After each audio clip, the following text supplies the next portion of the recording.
Hello YouTube, it's me, Milk, aka Cweamcat, and I'm actually not live on my channel right now. This is a pre-recorded video. If you're seeing this, I'm probably dying in my bed. I got my wisdom teeth removed, but I didn't want you guys to be without content for like however many days it'll take for me to recover. So I pre-recorded this. Today, I'm going to be watching Why It Sucks to Be Born a Crow by Bound. Cursed Intelligence Arrow Pointing at Crow. Dude, I don't know if you guys know this, but I know this because I really like birds. But crows and ravens are so incredibly smart. And so I guess we're going to figure out why that's their downfall today. Let's go. Born in a nest high up in a tree. Oh, wait, it's so quiet. Hang on. Let's see. You're born in a nest high up in a tree. It's not fancy, just a pile of sticks held together with luck, but it does the job. Hell yeah. Mom and Dad hover around, cawing their approval Hello, like Mom they've just and built Dad. a luxury condo. Inside the nest, it's crowded. Your siblings are loud, pushy, and just as hungry as you. There's no such thing as taking turns. If you want food, you squawk louder than everyone else. Mom stays close, keeping you warm, while Dad flies back and forth with food. He works hard. Damn, how he fly like that? He's not even flapping his wings. He's just levitating around with aura. How he do that? Mom stays close, Look at Dad. keeping you warm, while Dad flies back and forth with food. He works hard, bringing worms, insects, and whatever else he can scavenge. Occasionally, he shows up with something that probably was not meant for birds, but you eat it anyway. Sometimes he gets help from other crows. Die? Helpers are like the unpaid interns of the bird world, and they pitch in when there are too many beaks to feed. At first, the food is soft and pre-chewed. It is not exactly appetizing, but when Mom leans over and drops it into your beak, you are not in a position to be picky. After a week... Guys, that's just like us. That's literally just like us. I'm Mom and you're baby bird and I go, tough, and then you go, thank you, Mommy. Sorry, okay. Or two, the menu expands to include chunkier options. Worms, beetles, and other solid snacks become the new normal. You are growing fast, and apparently, that takes a lot of fuel. Beyond the nest, there's a whole world out there, but you don't care about that yet. Your only real priority is making sure you don't accidentally tumble out of the nest. It's a long drop, and you're pretty sure you wouldn't bounce. At around 1 month, Mom decides it's time for you to learn how to fly. You're not sure how wings are supposed to work, but you flap them anyway. Your first attempt ends with a graceful belly flop onto a lower branch. Not ideal. The second try is worse. You miss the branch entirely and end up in a pile of leaves on the ground. If anyone asks, you meant to do that. After a few days of bruised pride and questionable aerodynamics, you finally manage to stay in the air. Flying feels incredible, until you realize you have no idea how to land. You aim for a branch, misjudge entirely, and slam into it sideways. Hey, at least you're airborne now. Flying also comes with responsibilities. Suddenly, everyone expects you to keep up with the family. Mom swoops effortlessly through the trees while you're flapping along like to keep up with the family. Mom swoops effortlessly. It says, comment Bob too if you see this. Okay, guys, we have a task. Hold on 1 second. Okay, back to the video. Through the trees while you're flapping along like a busted kite. There's no time for breaks either. Hawks are always watching and they love a wobbly rookie like you. And then there's food. Mom points to the ground, and you're supposed to figure out how to grab a beetle mid-flight. You dive down with all the confidence in the world, only to end up with a beak full of dirt. Mom just stares at you, probably wondering how you're even related. Flying is harder than it looks, but you're a crow. You've got this. Well, eventually. Here's the thing about your species. You're very smart. At first, though, you don't know much. You learn by watching. You keep an eye on the older crows, how they dig through the dirt for... It reminds me of my time in the cook chair. I understand learning by watching. I really do. Insects, flip over leaves to find hidden snacks, or pull scraps out of tricky places. You're not great at it yet, but you copy them until you figure it out. If one of them drops a nut from a branch to crack it open, you're right there trying the same thing shortly after. You also learn about predators. You don't start out knowing which...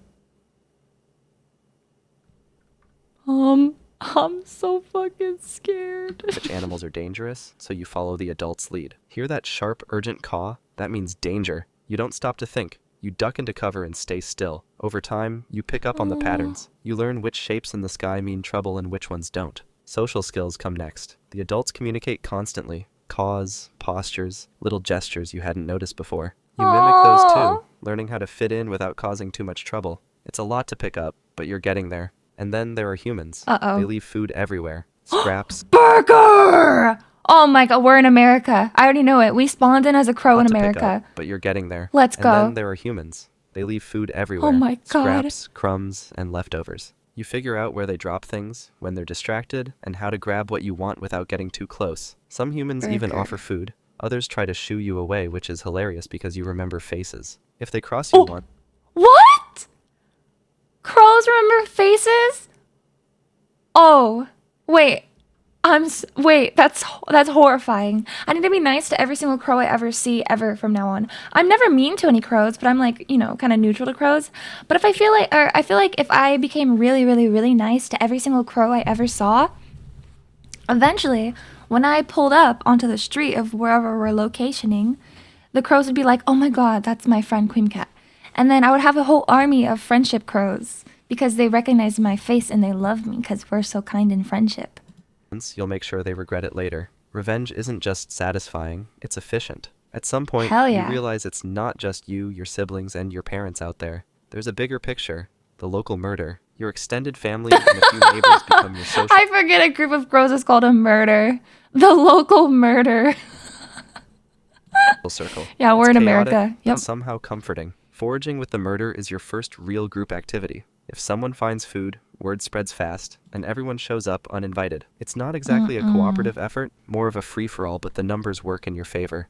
More eyes mean more chances to spot something edible. Then there's the warning system. If a predator shows up, the whole group rallies. One crow Get spots 'em. it, and within seconds the alarm call spreads. You scream too, because why not? It's very loud and strangely effective. Hawks, cats, and other threats learn quickly that this neighborhood is not worth the trouble. Fitting in takes True. some effort. You watch the older crows to learn the unspoken rules, who to approach, who to avoid, and how to hold your own without stepping on Oh, too many feathers. It's a delicate balance, but you get the hang of it. we're The so murder might awesome. We seem just like killed chaos from the people. outside, but it works. There's safety in numbers, a constant buzz of activity, and a sense that, even in the mess, you're part of something bigger. As you get older, you start spending less time with your family group. You still stick close to the murder, but your focus shifts to exploring on your own. The pull toward independence feels natural. There's a whole world out there, and it's time to see what it has to offer. We're gonna Foraging go get becomes a a solo wife. activity. You explore new territories, testing your skills at finding food. Sometimes it's a win, like stumbling across a perfectly intact sandwich. Oh my God, Other times, sandwich. it's a humbling experience, like when you mistake a piece of plastic for something edible.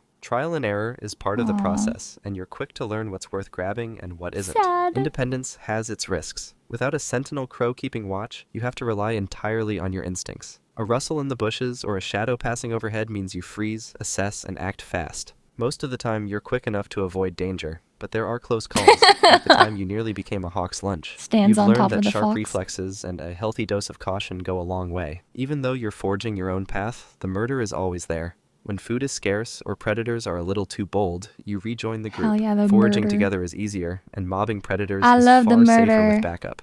Independence feels good, but so does having a safety net. One afternoon, you're minding your own business, poking around for something to eat, when a fox comes out of nowhere. Uh-oh. We It gotta murder that jumps, fox. charging Murder. straight at you. You flap your wings like mad and barely make it to a branch. Murder, The where fox are we? jumps after you, snapping at your tail feathers, but you're faster. You let out a sharp caw, an alarm call, and within seconds, reinforcements arrive. The murder swarms in, dive bombing the fox from every angle. Hell yeah. You join in, swooping just close enough to make it flinch. The fox yelps, spins, and bolts, running for its life as the crows chase it all the way out of the area. You Hell shake yourself yeah. off and hop to a higher branch. Crisis averted. Stupid fox. When spring rolls around, you decide it's time to find a mate. You don't rush it. Picking the right partner is important. To impress Bop? a potential mate, you pull out all We the just stops. called her bit a of aerial bop! acrobatics here, some confident cawing Oh my there. It's God. not subtle, but it gets the job done. Once she agrees, you seal the deal with some mutual grooming and food sharing. With your partnership Cute. established, the two of you get to work on the nest. You both gather twigs, Wait, don't moss, crows? and I think crows mate for life,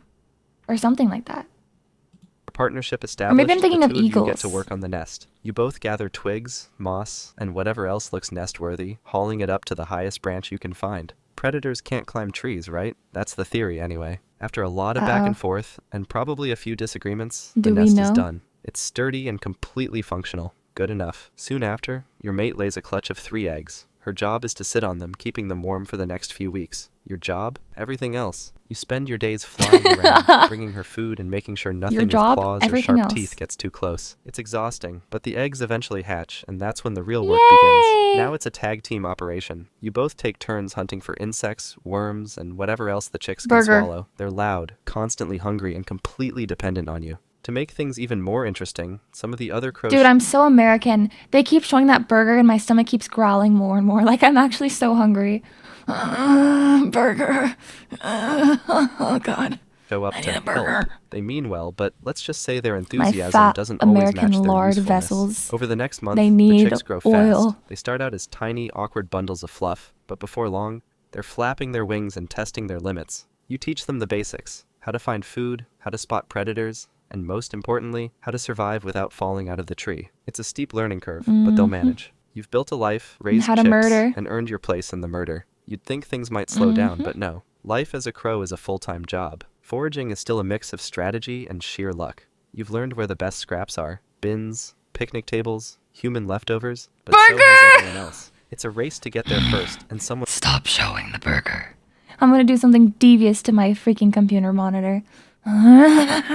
It's always trying to snatch your prize. Then there's the constant need to stay sharp. From a hawk to a cat, everything out there is probably trying to eat you. You mob those predators until they run away, annoyed but unharmed. Even humans I'm scared. can be I a feel like we're problem. gonna die Some are at some kind enough point. to toss food your way, while others swing brooms like you've declared war on their garden. You never know what to expect. And yet, it's not all stress. Every so often, you get a chance to explore. You mess with sticks, test out new ways to open tough shells, Yay. and sometimes just watch the world below from your perch. Your curiosity keeps you sharp, but it also gets you into trouble. Uh-oh. This is life at its peak. Cleverness, survival, and keeping one step ahead of everything and everyone. It's not glamorous, but you wouldn't have it I'm any other way. scared. We're gonna But die. soon everything will change. One day while you're perched on a branch, No. a hawk comes out of nowhere. You do not even see it coming. There is no warning, no chance to react. In an instant, you are pushed from the tree and fall to the ground like a stone. A while later, a human walks by. They see your body and crouch down, tilting their head like they are trying to figure out what went wrong.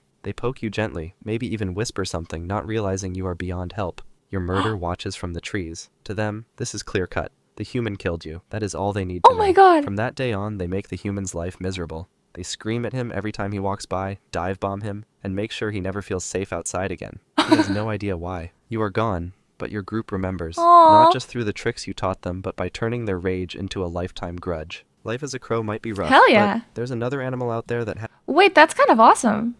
The murder has our back. That's so sad. Also, why did the hawk not kill us? The hawk simply knocked us out of the tree. And why did we fall like a stone? Did we know that flying was an option? there is no warning, no chance to react. In an instant, you are pushed from the tree and fall to the ground like a stone. A while later, a human walks by. They Ouch. see your body and crouch down, tilting their head like they are trying to figure out what went wrong. They poke you gently, maybe Aw. even whisper something, Guys, not this is realizing you are us. beyond help. Your murder watches from the Help. trees. To them, this is clear-cut. The human killed you. That is all they need to know. From that day on, they make the human's life miserable. Man, fuck my stupid crow life. But also my really smart crow life. Dang. I'm so sad. These videos are really good. I've watched, I think, the one about being a narwhal. Yeah, he just makes so many, like, why it sucks to be blah, blah, blah, blah. I think I watched the one as a narwhal. A long, long time ago, maybe.